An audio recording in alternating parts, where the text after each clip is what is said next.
Here is one more Trump lawyer who seems to have lost the thread on what's going on. Here she is. She's at the RNC HQ presenting the evidence. Not necessarily always the best people. Address one other thing to your question about the process. Your question is fundamentally flawed when you're asking where is the evidence. You clearly don't understand the legal process. What we have asked for in the court is to not have the certification of false results.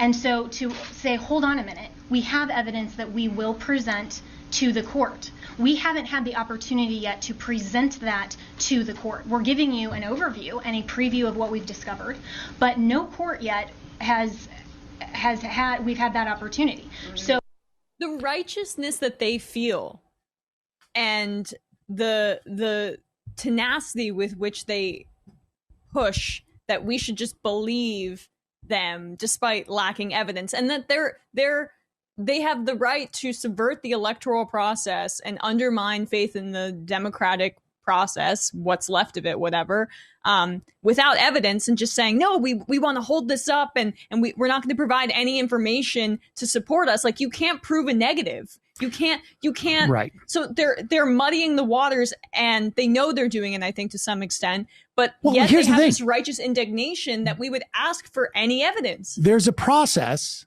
even within the legal system, for what she's talking about. And they have gone to court 14 times. And they have basically said to the judge, the general ask is hold off and join them from certifying, because we have potential evidence that is going to show that the case is fraudulent. And the judge says, explain to me what that evidence is. And in why don't you hold off, though? in every instance, the judge has said, you're not going to win this case. You don't have evidence. And to the extent that you have evidence, it's not, you have evidence of fraud of 30 votes, and the difference is greater than 30 votes. Yeah. You can't, there's no point in this. And they've said that over and over again. They are 1 to 28 in cases they have filed post the election. And the one victory was in Pennsylvania to shorten the deadline that you had to go in and fix your ballots that you may have messed up. You know, the curing. You heard they did that in Georgia. Yeah. They do that in places. They diminished it from 9 days to 6 days. That was their one victory. And I think that affected like a handful of ballots. Yes. Yeah.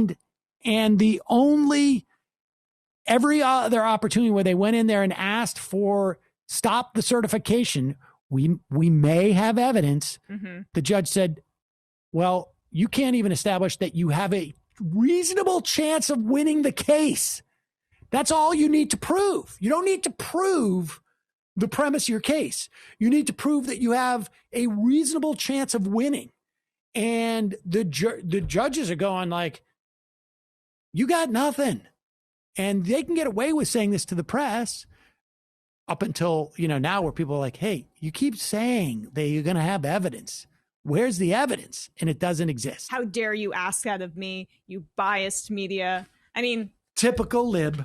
Typical liberal media, ghost of Hugo Chavez, Soros together controlling people by puppet strings.